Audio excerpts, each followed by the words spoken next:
Hello, I'm Mercedes Stephenson, and this is the West Block: politics, perspectives, and players. The Rohingya people have suffered horrific atrocities that dominated the headlines as the victims of what the UN has called a textbook example of ethnic cleansing. Despite the mass killing, persecution, and rape and abuse of Rohingya women and girls, advocates here in Canada say the Canadian government has done little to help the Rohingya, giving the Trudeau Liberals a C grade in a year-end report. The Rohingya have been suffering for over a year. In August of 2017, the Myanmar government launched a brutal campaign against the Rohingya people, wiping out their villages in retaliation for attacks on police and army posts by a militant group in that country. Since then, thousands of Rohingyas have been killed and over 1 million more have fled the country as refugees, living in dire conditions in Bangladesh. Advocates have called on the Canadian government to invoke the UN Genocide Convention and to do more to help this ethnic Muslim minority. Joining me now is Fareed Khan, spokesperson for the Rohingya Human Rights Network. Now, you gave the Trudeau government a C for their status on this file. What do you think that the biggest failure of the Liberal government has been on this? Well, we gave them an overall C. There was one A, which we gave which we gave Canada, and that was in the area of parliamentary action with respect to the resolutions that were unanimously passed with government support in both the House of Commons and the Senate. The failure was with respect to invoking the UN Genocide Convention. We've been calling on that for a year. We believe it is Canada's moral and legal responsibility under the UN Genocide Convention to invoke the terms of that convention in what the UN has actually called a genocide. Why do you think the Canadian government has been stalling on that? I would love to know. We have been having meetings with MPs, and we don't have any indication as to why the government is hesitating. The only thing that I can speculate on is that they're waiting for some other nation to take the lead on this, which I think is an abrogation of their responsibility under the UN Genocide Convention. Have they given you any indication at the government level that they're committed to doing this?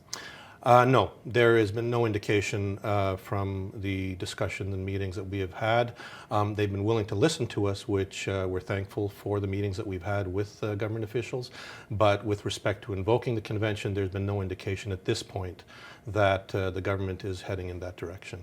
What do you think is holding the international community back? Because it's not just Canada. We've heard condemnation from around the world, but there's really been very little in terms of actual action. Why not?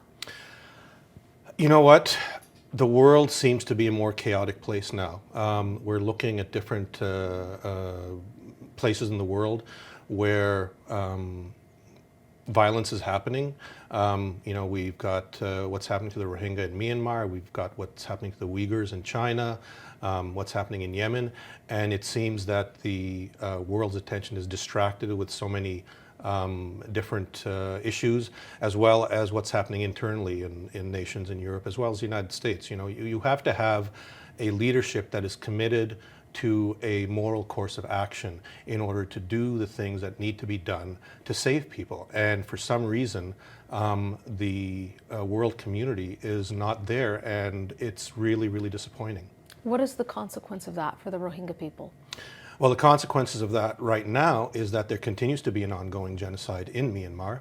There's 130,000 Rohingya basically living in concentration camp conditions, and there's another 200,000 that live in fear throughout the country. People continue to trickle out. The news that comes out is that the oppression continues. And the Myanmar government, because it sees the world basically sitting by and not taking any concrete action, is free now to turn their attention to other ethnic minorities. They have now turned their attention to the Shan, the Kachin minorities, Christian minorities in Myanmar. The Canadian government says, look, we've committed $300 million to trying to sort out this crisis. I know you have criticized that commitment. Why?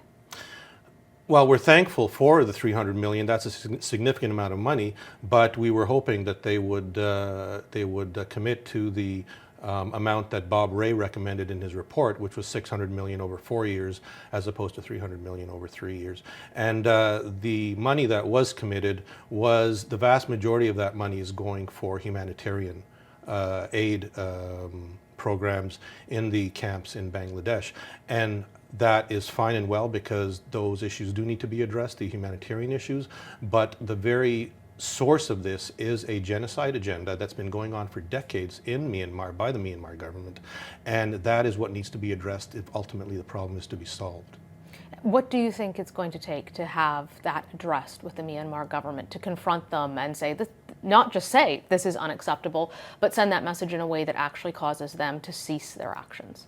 Well, I think that a good first step would be for Canada to invoke the UN Genocide Convention. It doesn't need agreement from other nations to do that. As a state party to the convention, Canada can go ahead and invoke the terms and then leave it up to the International Court of Justice to then do take the actions necessary to hold the state of Myanmar accountable, as well as individuals accountable. That would be a first step. And then continue to work in international forums, as the Prime Minister and the Foreign Affairs Minister have done, to bring this up. They raised it at the G7 meeting this year. They raised it at APEC. So this needs to be something that Canada can lead on, but it needs to bring along its allies, not just European allies, but allies in the Far East like Japan and Australia, to pressure Myanmar to basically live up to the rule of law. Is there hope that the Rohingya will be able to return home? There's always hope, because if there wasn't hope, then we wouldn't be moving forward as we are. The Rohingya need to have hope, and we are trying to give them that hope by doing the work that we're doing in Canada, as well as Rohingya activists in other parts of the world are doing. Unfortunately, the process takes far longer than we would like it to, and that is the issue that we're contending with. It took a year for the Canadian government to take two symbolic actions, for Canada to take two symbolic actions by passing those motions in the House and the Senate to recognize the genocide and revoke Aung San Suu Kyi's honorary Canadian citizenship, even though there was ample evidence available about what was happening. We hope it doesn't take another year for the government to come to the decision that the Genocide Convention needs to be invoked if we are to live up to our ideals as what we see ourselves as, a nation that lives up to the rule of law and defends human rights. Before we go, because I think for a lot of people at home, we remember seeing the headlines about what was happening to Rohingya, but you don't see a lot of news now. Mm-hmm. What's the current state in terms of both the refugees who have had to flee and what Rohingya may be remaining behind in Myanmar? Well, within the refugee camps, there's fear about forced repatriation.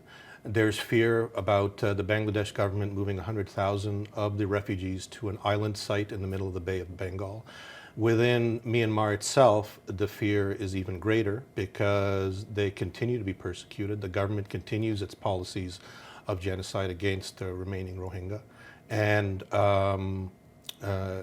we have to decide what do we want to be as a nation. Do we want to live up to our ideals? Do we want to live up to that reputation that we have internationally as a nation that not only speaks out about human rights, but takes action when and where necessary?